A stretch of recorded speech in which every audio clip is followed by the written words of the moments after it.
I think many people who write, they would relate to what I'm going to say is that when you write a sentence which is really expressing something, when you write a paragraph or when you write 1 or 2 pages, it is a labor of love, but you really enjoy, okay, yeah, I've used this word in a very clever way. This is saying something which is really deep inside me. So these 3 4 lines or maybe a page is expressing something really deep inside me.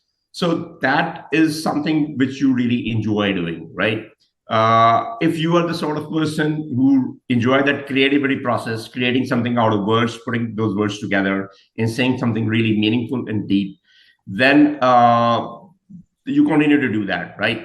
You maybe write 5,000 words and then you show it to somebody and they say, okay, yeah, this is really good, but you can maybe change a few things. Then you start enjoying the editing process. You see that if this is really a constructive criticism, you enjoy that criticism as well. You say, okay, fine, yeah, I've gone 70%, but maybe if I tweak a little bit, I can go even further. So that editing process, that polishing process, this is again something you're enjoying. So if you're enjoying the writing as well as the editing, and then you listen to the opinion of other people about your book, if you're enjoying that, that keeps you going and you start building. When I finished my first draft, it was like 25,000 words. And the feedback from people that drove me on, and it was a great impetus for me. I did a second draft, 40,000 words, 55,000 words, and I finished at about 80,000 words. So these are all the things that keep you going. You keep enjoying them. There's nothing about writing that you do not enjoy. So if you're that sort of person, you will keep writing. So that's what I have to say.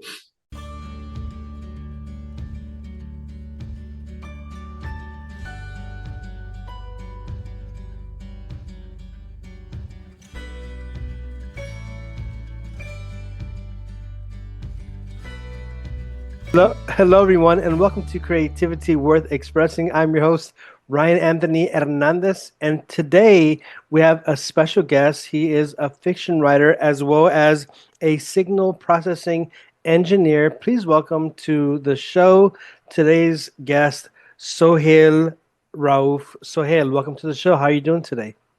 Thank you very much, Ryan, for having me on your podcast. Well, it's my pleasure that you invited me, and you are giving me this opportunity to talk about my work and my book. So thank you again. Cool. Something that I mentioned in my brief introduction is that not only are you a fiction writer, but you're also into signal processing engineering. Before we get into your creative work, can you share with us a bit about that part of your work? Yes, sure. Well, that's a part of the work which pays my bills and which keeps my family happy. So I'll be happy to talk about that. I am a PhD in electrical engineering. I lived most of my life in Pakistan. Work as an aeronautical engineer with Pakistan Air Force, and moved to US in 2019. I have worked for various firms. Right now, I'm with a very good firm called MathWorks, which develops software for engineers mainly. I'm pretty sure that those who have a little bit of background in engineering, they would know MATLAB and Simulink. So this is a company which makes those. So I am an application engineer with them, and I'm really loving this work. And signal processing is all about radios and radars and wireless communication and FPGA boards and digital signal processing board and all that stuff. And I love doing that as well. Not as much as I love fiction. So fiction is my first love. Signal processing is my second love.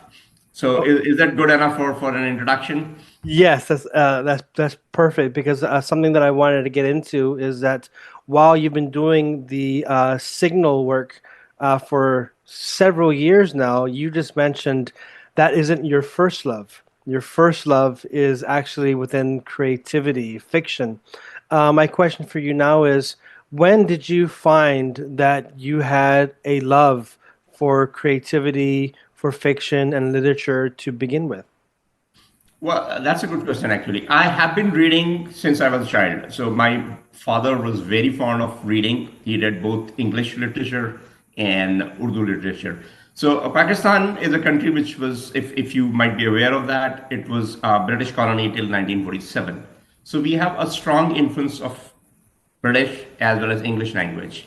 So English is something which many of our household, if they can afford, they read a lot. They go to English speaking school. We have a demarcation in Pakistan which says Urdu medium school and English medium school. That means in the former, the medium of instruction is Urdu. In the second, the other one, the medium of instruction is English.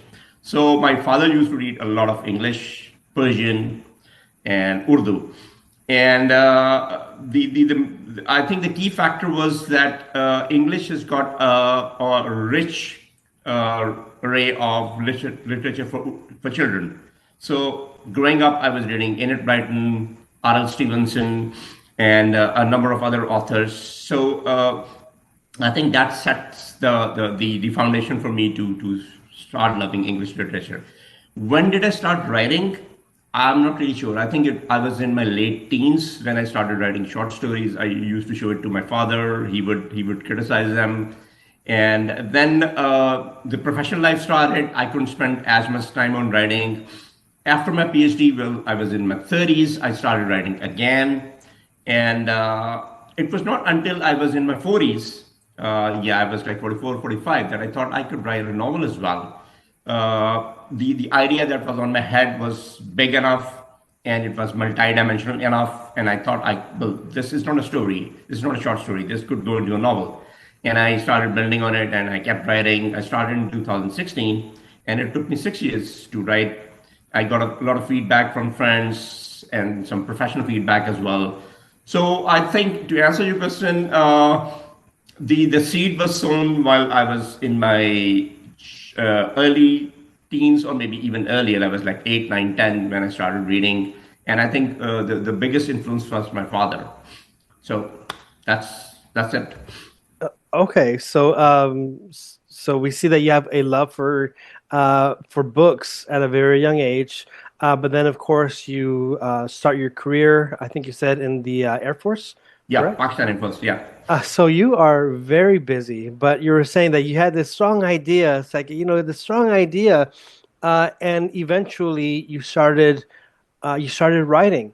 My question for you is, a lot of young people have a strong idea of something that they have to do, but they don't, many times, not all, they don't pursue that dream. What helped you to have an idea and to go for it?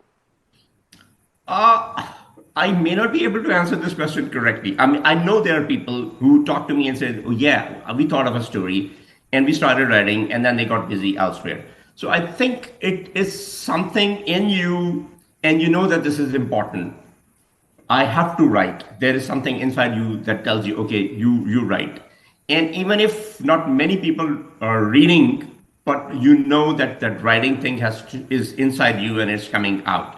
So it's something like that. Uh, Only a few days ago, I went to a meeting of a book club, and there was somebody who said that they want to reach 5,000, 50,000 words or 60,000 words. And they were really overawed by the fact that they have written only 5,000 words and 50,000 is so far away.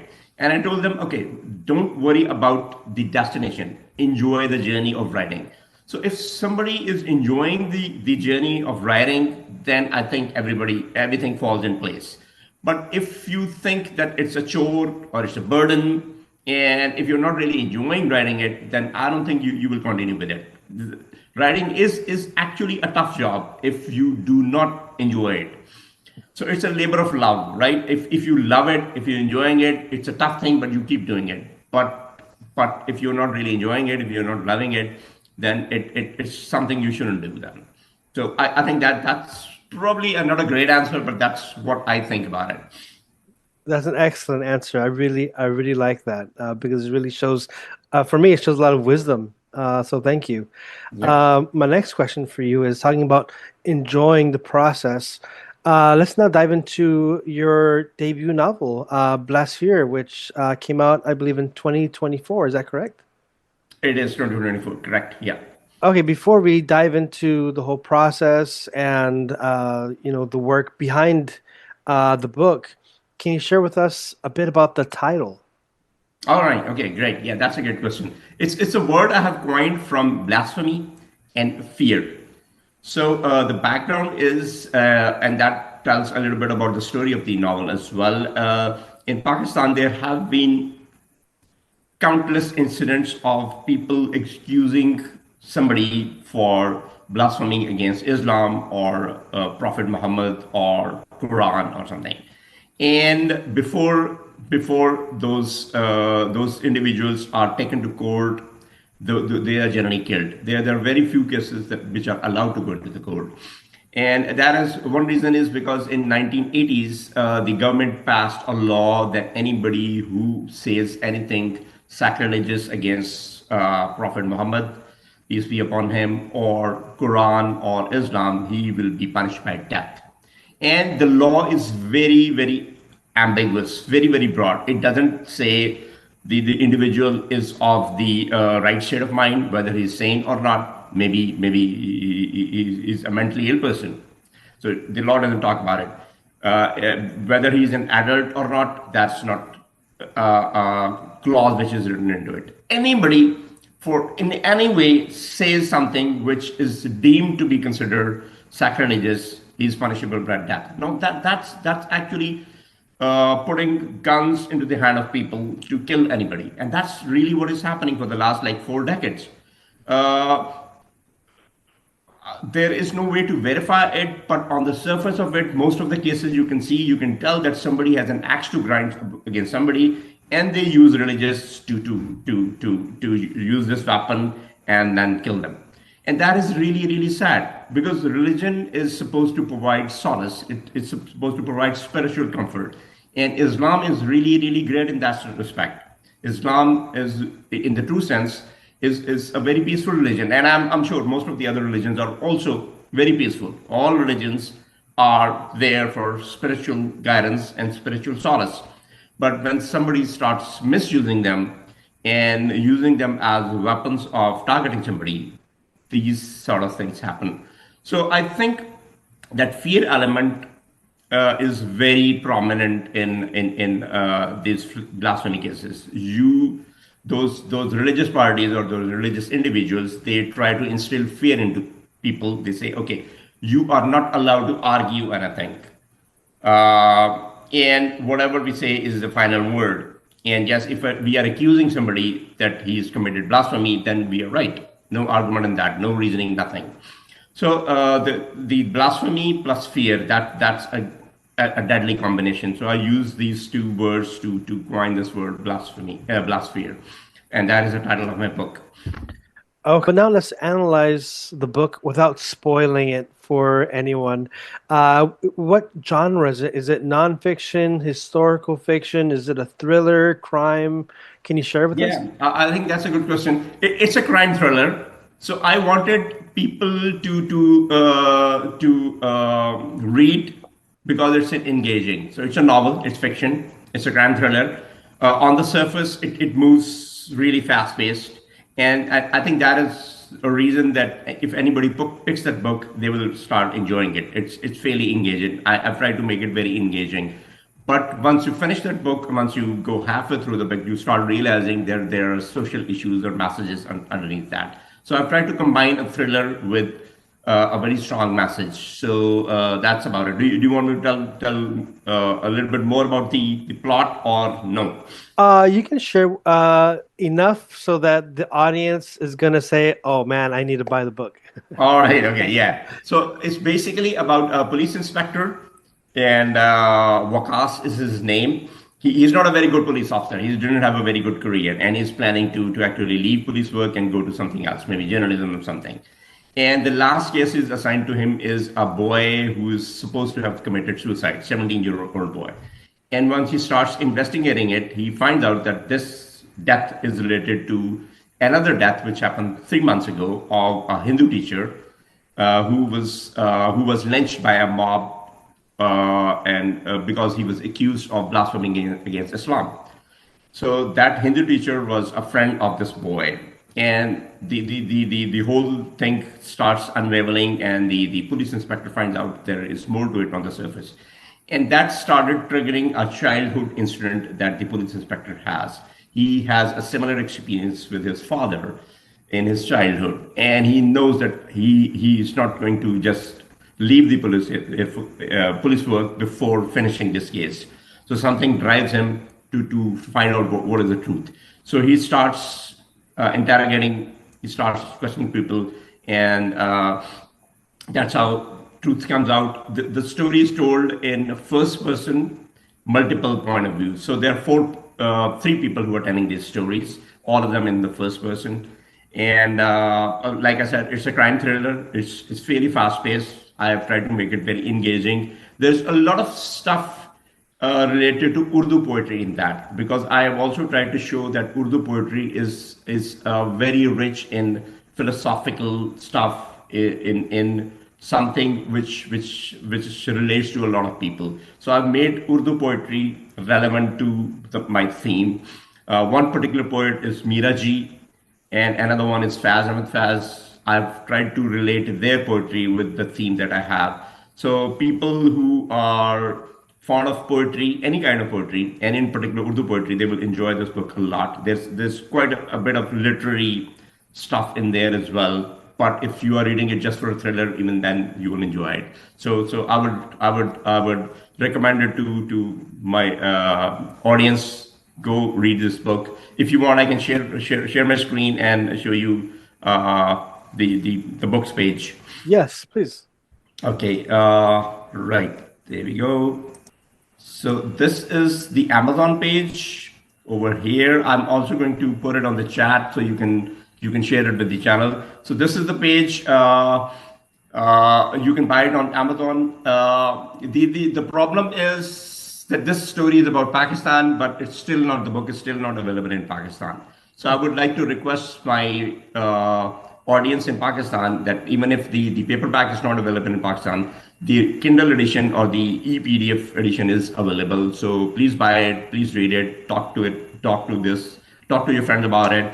And I think this is an important book. Well, every writer tries to say that his book is important, but I'll let my readers or my audience to judge how important it is. I think this is an important topic. We need to talk about it in Pakistan.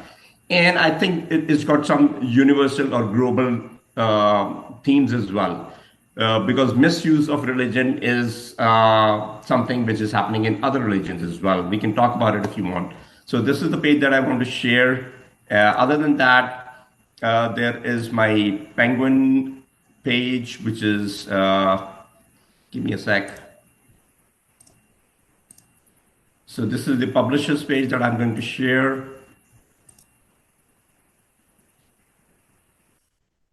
There you go. So this is Penguin India's page, which also shows my book and my name over there. I can share the links of these pages with you on the chat window. Please put them in your podcast page. Yeah. Anything else you want to talk about?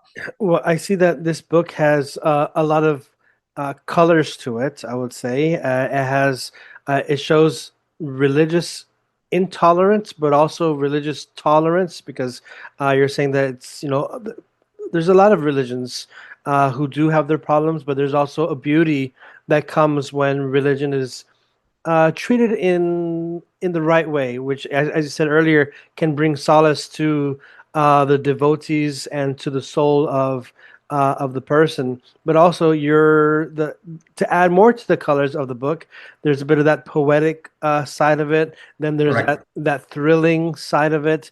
So my next question for you is, because earlier we were talking about enjoying the work that one does.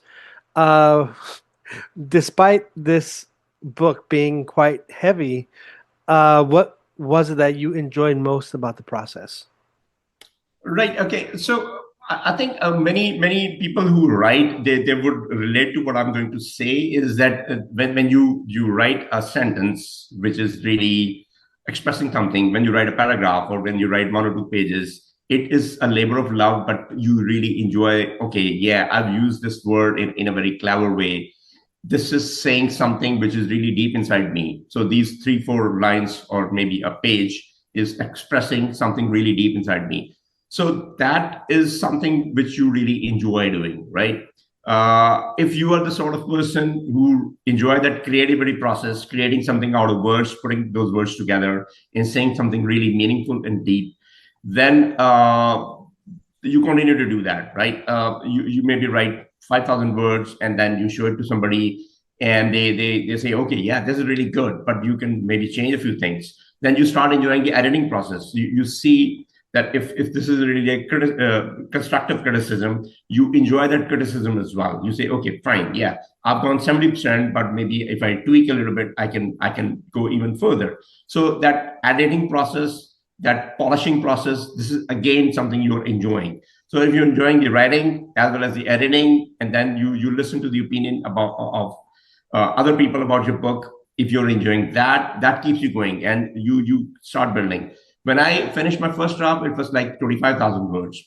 And the feedback from people, that drove me on, and it was a great impetus for me. I did a second draft, 40,000 words, 55,000 words, and I finished at about 80,000 words.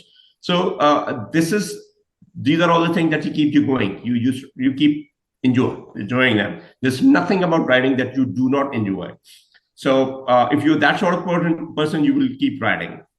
So that's what I have to say. Okay. My next question is actually, so the book is available in the United States through Amazon, not in Pakistan, correct? Yeah, correct. Yeah, that's the sad part. It's not available. Okay. Is your book also with Penguins or no? Penguin India is the publisher, so they have displayed it on their website as well. I talked to Penguin India if they could distribute it to Pakistan, but if you are maybe aware of that, the political relationship between India and Pakistan are really bad. Yeah. So generally, the books could be distributed from India to Pakistan, but this time around, for the last couple of years, the relationships have been so bad that they were not able to form a sort of contract with any distributor within Pakistan. So the book is still not there in Pakistan. And that's a sad part for me. Okay, well, hopefully, at least maybe like you said earlier, get the ebook for those who are in Pakistan. Yeah. So my next question for you is, how did it feel for you, Sohail, when you were able to hold your first copy of your first book? Wow, that's a lovely question. I cannot describe into words how I felt. I mean, this is achievement or the product of years of work.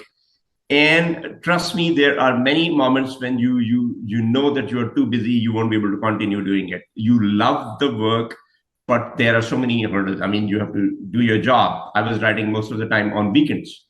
There was I've known people who are earning enough and they take a break of say 1 year or 6 months or 2 years to write. I didn't have that luxury because I know if I stop working, I'll stop earning. Yeah. So most of the time I was working on the weekends. And even on weekends, you have those family commitments. So I was looking for those 1 hours or 2 hours to write. So this has been a product of 6 years of that target kind of working. And once it is reaching its culmination and you see the fruit of the seed that you sowed, and once the book is in front of me and it looked really professional, and I cannot express the joy that I felt. I mean, it was a great feeling. That's all I can say about it. Do you have a copy of your book next to you so we can see it? I do not. I'm traveling at the moment. I live in Houston and right now I'm in Dallas. So I had one copy at home, but sadly, I was actually thinking about it. Well, Ryan would ask me this question, do you have a copy? But sadly, I don't have it at the moment. That's why I showed you the page, the publisher's page and the Amazon page. Okay, no problem. But we see in your face, there was a joy when you were speaking about holding that first copy. How long did it take from beginning from the idea, the original idea, to the moment you held that copy in your hand? All right. It took me 8 years. 2016, I started writing and I finished about 2022. So 6 years in writing. And then I started looking for agents and publishers. And nobody in US or Europe were interested in a book. Maybe it was not good enough. I don't say that. but most of them said, okay, this is good, but we are not interested. Not many people would be reading this book about Pakistan. So somebody said, okay, why don't you look for somebody in Pakistan? Because this is a book about Pakistan, look for a publisher there. And I knew there are not many English language publishers in Pakistan. I reached out to them, they didn't even reply. Nobody wants to write about blasphemy in Pakistan. That's too dangerous. Yes, it is dangerous. So, I mean, people can set a house on fire or maybe a shop on fire if they see a book like this over there. And then I reached out to India. India is much better publishing industry as compared to Pakistan. Not as big as Europe or America, but it's fairly good. And in Pakistan, in India, I reached out to a couple of agents. All of them expressed interest. One of them is Sohail Mathur, and I'm really happy that he helped me in start this journey. He helped me improve the book a little bit, and then he pitched it to, I think, 5 publishers. All of them wanted to publish that. And out of them, Penguin India was our number one choice. Penguin is really the greatest, the biggest. So we went for them. It was published in 2024. They took like 3 or 4 months going through revision and all that. So April 24. So it's like 8 years of journey. So from starting that idea in my head to having the book in my hand, it was 8 years. Earlier, you were mentioning how your father had a role in influencing you when it came to reading as well as writing. Did your father have any influence with this book? Not really. That's the sad part. He died in 2011, and I started writing in 2016. So as long as he was alive, I used to share with him my work, like short stories or something. And he was very critical, not in a discouraging way, but he would point out mistakes. Oh, no, this sentence is not good. No. You're not doing well. You need to improve. But I know he was doing it in a way to improve me. He was not stopping me from writing. So one of my nieces said that when my book was published, she said, can you imagine how happy grandfather would have been if you've seen your book? And I really felt that thing. I really wanted that if he was alive and he would have seen my book, he would have been very, very happy. But that didn't happen. Well, thank you so much for sharing about the journey of writing your book, Blasphere. My next question for you is, what's next after Blasphere? A lot, actually. Well, 2022, like I said, I finished writing this book and I started writing another one. And I have finished that one as well, as far as I know. So that book is about Balochistan. I am not sure you know about it. So Pakistan has got 5 provinces. The biggest one is Balochistan, but sadly, it is the most underdeveloped one. It's like a tribal kind of setup over there. And for the last like 4 or 5 decades, in fact, ever since Pakistan came into being, there has been an insurgency going on sporadically in Balochistan.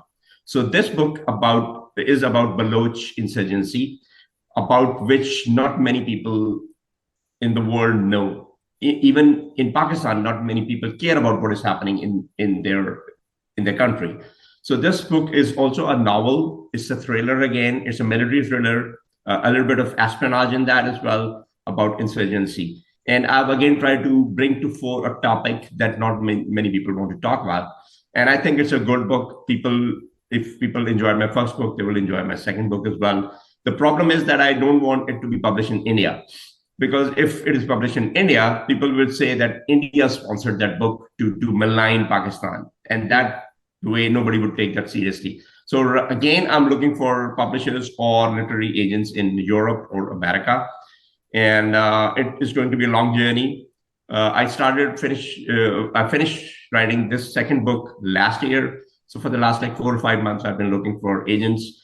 No responses yet, but I hope somebody will pick this book up and help me get it published. Okay, well, thank you so much for sharing about your books.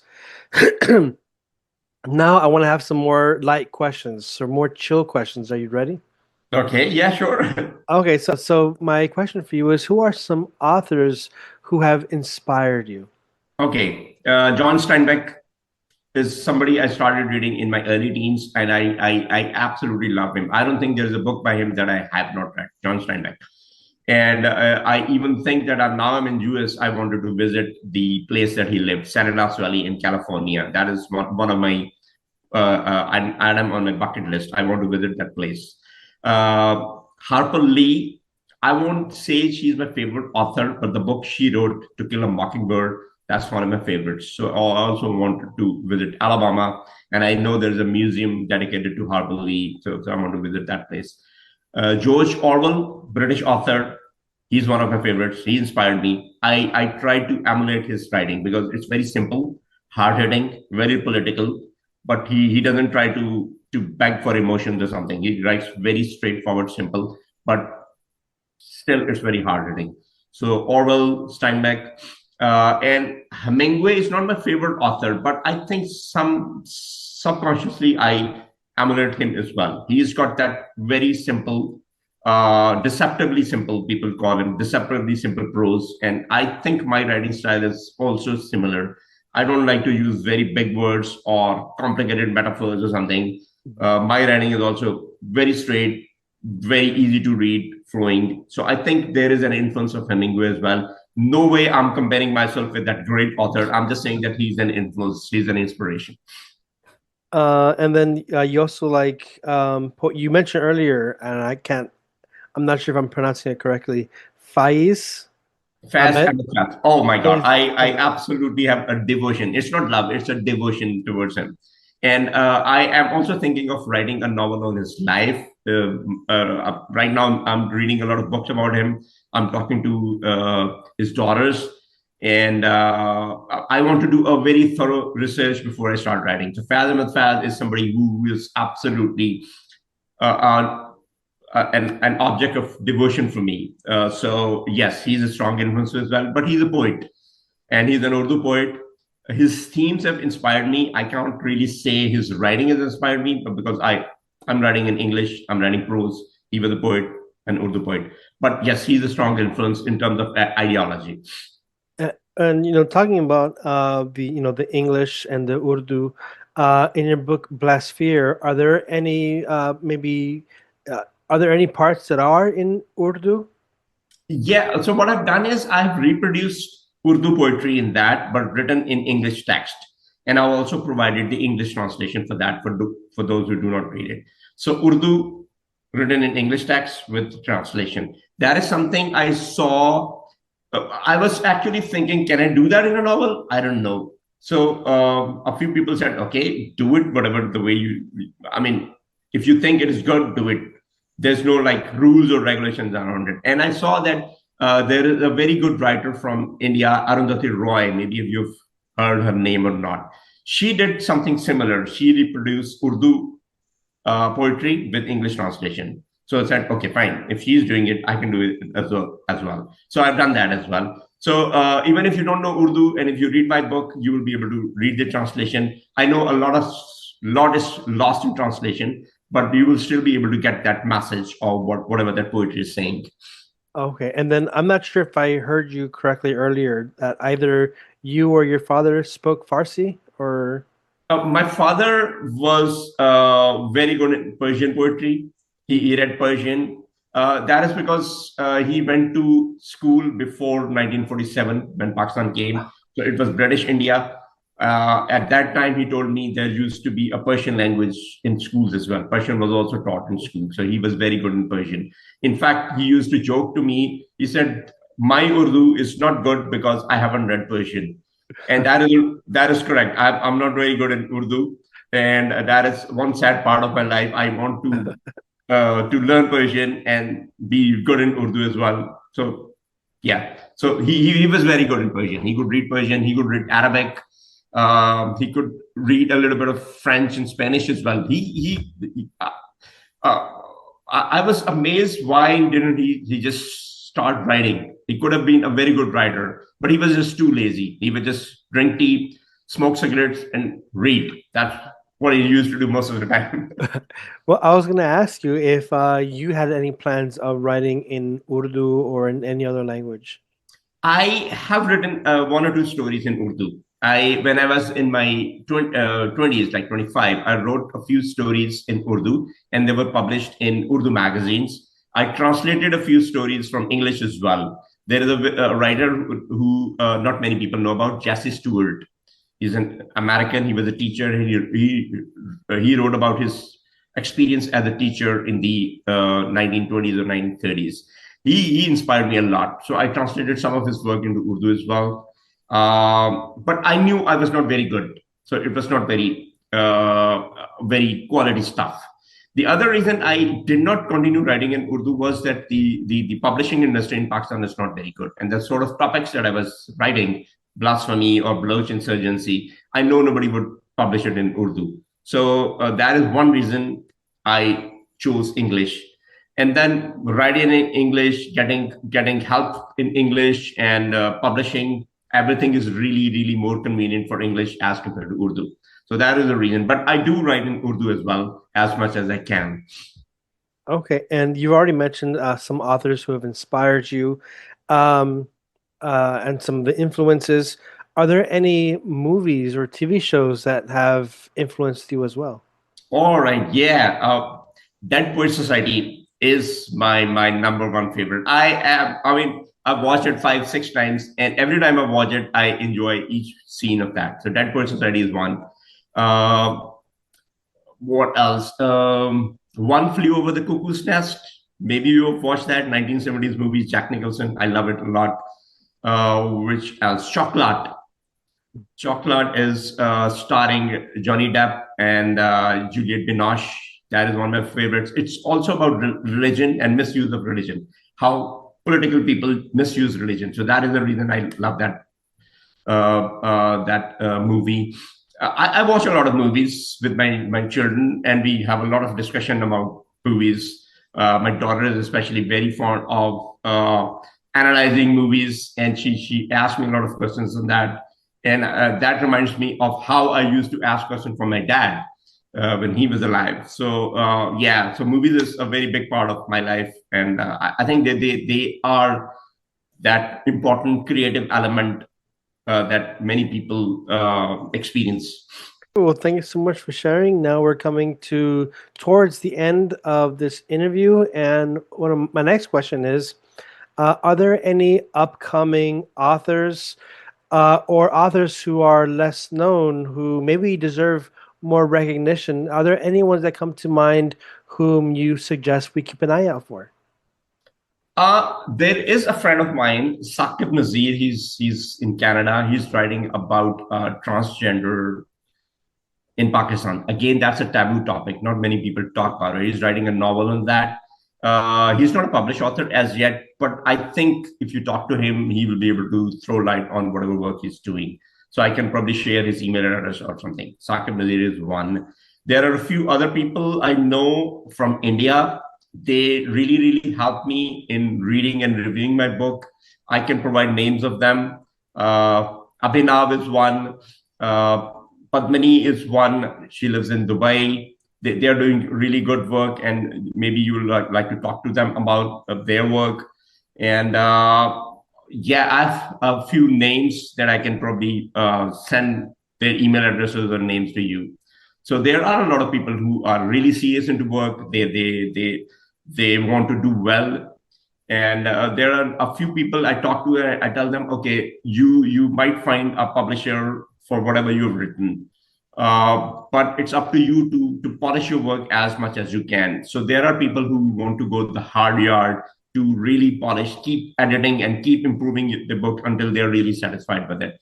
So I love those kind of people who actually spend energy and time on whatever they're writing, not just a quick first draft and then sending it to the publisher. Yeah. Cool. So my last question for you is, Sohail, why is creativity important for you? That's a difficult question, but I think it's a very important one. I think creativity is about expression, and your podcast name is creativity as well as expression. So expression is what brings the truth out of a human being. It's the antidote to all the bad parts of religion or politics. Politics and religion is something which is probably spoiling this world. The creativity or the art is something which is standing and opposing those bad elements. It expresses those feelings. It is the way to channelize your thoughts, your truth out there. Without art or without creativity, there won't be any truth. There won't be enough courage for people to say the truth, right? So I think creativity is really, really important. I would like to quote something which happened 2 years ago. The president of Columbia University, she was called to to a Congress sitting, and I think it was Rick Allen. She asked her, the president of Columbia University, do you want your university to be cursed by God? Because there were pro-Palestine protests being held in Columbia University. And I was aghast to hear what this guy is saying.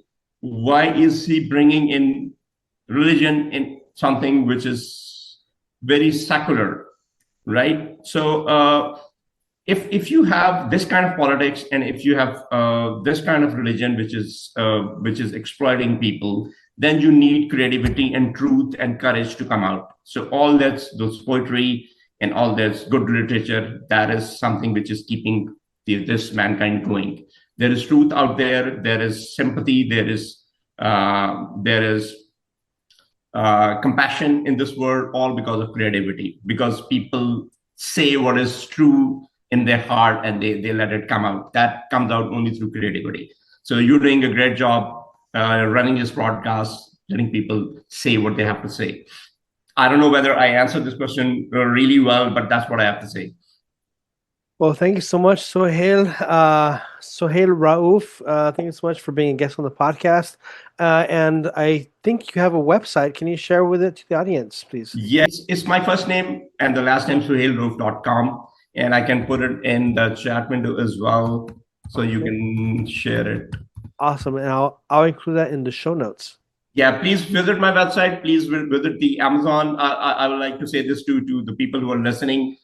Consider my book, the Amazon page, the publisher's page, and my website, and read it, review it, talk about it. I'll be really obliged if people do that. And thank you, Ryan, for giving me this opportunity to talk about my work and my book. Well, thank you so much, Sohail. And to the audience, if you've been listening to this over on Spotify, please don't forget to hit that like button as well as subscribe, as that helps my channel. Don't be afraid. You can leave a comment. And if you're listening to this over on Spotify, please feel free to leave a review as well and follow. And you can help me out a little bit more. If you want to help me out, me, Ryan Anthony, with this podcast, you can do so by buying me a coffee at buymeacoffee.com/truth7. All of your contribution helps me, first of all, to buy coffee, and second of all, helps me to keep this podcast going, and thirdly, helps me to pay the bills. So again, thank you everyone, all the supporters, all of you who have been tuning in, and thank you, Sohail, for sharing your love for creativity and for sharing your book, Blasphere, with us today. Thank you, Ryan. It has been a pleasure, and I really love your question. And this was a great conversation. Thank you for giving me this opportunity to talk. And it's really good to know you in person. I know we've been exchanging those messages on Insta and Threads, but really good to talk to you. Thank you very much for that.